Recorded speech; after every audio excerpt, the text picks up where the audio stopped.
A benevolent king and queen welcome their daughter during a snowstorm, naming her Snow White to honor the day. Years later, the queen falls ill and passes away. The king hastily remarries before mounting a campaign against an encroaching threat.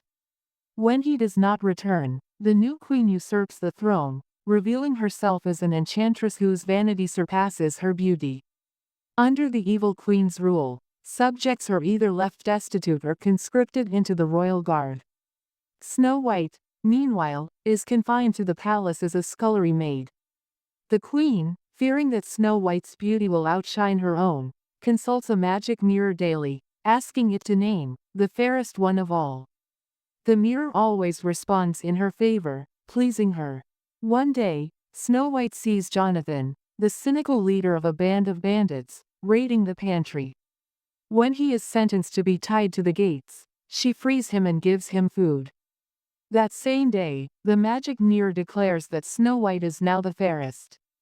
Enraged, the queen orders the royal huntsman to take Snow White into the forest, kill her, and bring her heart back in a jeweled box.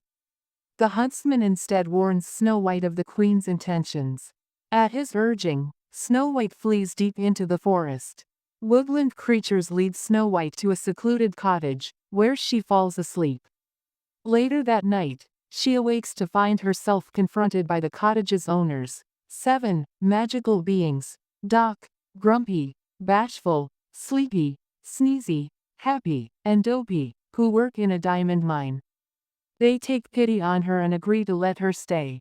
Meanwhile, the queen, having learned from the magic mirror that Snow White is still alive, imprisons the huntsman before ordering a manhunt. Snow White and Jonathan meet again in the forest and fend off the guards alongside the bandits.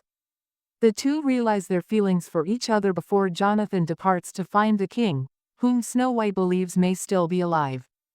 Jonathan is captured by the guards and imprisoned by the queen, who deduces Snow White's whereabouts. Retreating to her secret chambers, she transforms into a peddler woman and creates a poisoned apple to curse Snow White with a sleeping death. After Snow White's friends leave for work, the queen finds their cottage and tricks Snow White into eating the apple by saying she is an ally of Jonathan's. She then reveals to her stepdaughter that she killed her father. Snow White falls into the sleeping death, and the queen retreats to her castle. Snow White's friends find her sleeping body upon returning. Having escaped, Jonathan arrives to discover her dead and mournfully kisses her. Snow White awakens and rallies her friends and Jonathan's bandits to overthrow the evil queen. Snow White confronts her stepmother, who forcefully goads her to take the throne, placing a diamond dagger into her hand. Snow White refuses to hurt her, reminding the people what the kingdom used to be like under her parents' rule. Moved by the memories and the princess's kindness, the guards stand up to the queen and join Snow White's friends, the bandits, the huntsmen, and the civilians. The queen tries to attack Snow White, but the dwarfs and bandits defend her. The magic mirror tells the queen that Snow White will always be fairer than her due to her kindness and justness. Snow White arrives to see the queen destroying the mirror, which is revealed to be the source of her powers.